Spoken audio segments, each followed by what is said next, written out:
যেহেতু শীতকাল পড়েছে তো আমাদের কিন্তু হাত পা ফাটতে শুরু করেছে। তো যাদের যাদের পা ফাটতে শুরু করেছে তো তারাই কিন্তু এই ভিডিওটা দেখতে পারো। তো এই পা ফাটা থেকে আমরা কিভাবে মুক্তি পাবো সেই রেমেডিটি শেয়ার করছি। তো ভিডিওটি প্রথম থেকে লাস্ট পর্যন্ত দেখো, আশা করছি ভালো লাগবে। একটা বাটি নিয়েছি, বাটিটাতে দিয়ে দিচ্ছি 1 চামচ বেকিং সোডা। বেকিং সোডা যদি না থাকে, তোমাদের হাতের কাছে যদি ইনো থাকে 1 প্যাকেট তাহলেই কিন্তু হবে। দিয়ে দিচ্ছি কোলগেট, দিয়ে দিচ্ছি পাতিলেবুর রস, এটা কিন্তু অবশ্যই দিতে হবে। আর এই লেবুতে থাকে ভিটামিন সি, যেটা আমাদের স্কিনের জন্য ভীষণ ভালো একটা কাজ করবে। পায়ের যে ফাটা জায়গাটা সেই জায়গাটা ভালো করে ধুয়ে নিতে হবে। পায়ের যে গোড়ালির দিকটা আছে সেদিকটি কিন্তু একটু চামড়াটা মোটা হয়, তো একটু নরম করে নিতে হবে।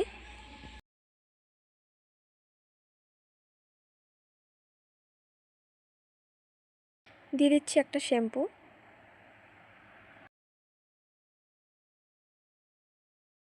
ভালো করে মিশিয়ে নিচ্ছি। সব কিছু ভালোভাবে মিশিয়ে নিতে হবে। তো দেখো মেশানো হয়ে গেছে। এবারে পায়ের যে গোড়ালির দিকে ফাটা অংশটা আছে সেখানে ভালো করে একটা ব্রাশের সাহায্যে এভাবে লাগিয়ে নিতে হবে। বন্ধুরা একবার কিন্তু বাড়িতে এভাবে ট্রাই করবে, দেখবে অনেক উপকার পাবে আর কোনো দিনও ফাটবে না। ফাটার হাত থেকে তোমরা কিন্তু মুক্তি পাবে। তো দেখো আমি যেরকম করে পাটা এভাবে ঘষে নিচ্ছি ঠিক এভাবেই কিন্তু ঘষে নিতে হবে।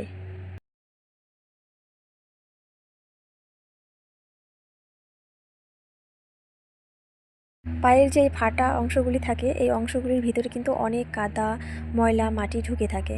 তো দেখো কত নোংরা বেরোচ্ছে।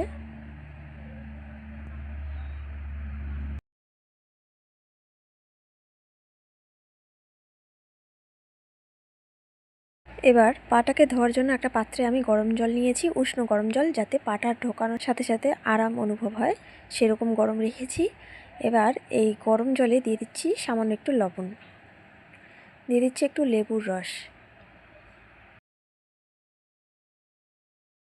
পাতি লেবুর যে খোসাটা আছে সেটাও আমি জলে দিয়ে দিচ্ছি, কারণ এই খোসাটা অনেক কাজে লাগবে।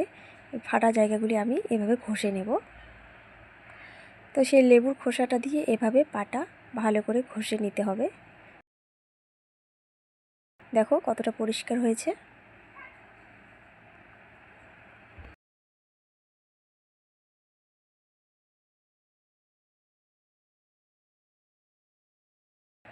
এই পাতিলেবুর খোসাটা দিয়ে কিন্তু পায়ের আঙুল গোড়ালি সব অংশই কিন্তু ভালো করে ঘষে নেবে। পাটা ভালো করে ধুয়ে নিচ্ছি। আর এদিকে একটা বাটিতে নিয়ে নিচ্ছি ভেসলিন আর একটু অ্যালোভেরা জেল। তো দিয়ে দিচ্ছি একটু হলুদ, এটা লাগাতে হবে। এটা কিন্তু অবশ্যই লাগাতে হবে। আর বন্ধুরা এই কাজটা কিন্তু রাতের বেলা অবশ্যই করবে।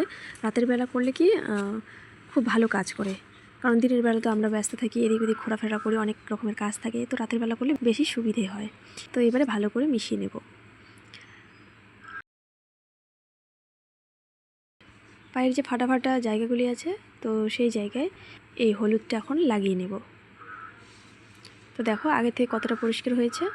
তো হলুদগুলি হাতের সাহায্যে এভাবে ভেসলিন, হলুদ, অ্যালোভেরা জেল এগুলি লাগিয়ে নিচ্ছি। বন্ধুরা এভাবে একবার করে দেখবে, অনেকটা আরাম পাবে আর পা ফাটার হাত থেকে তোমরা কিন্তু মুক্তি পাবে।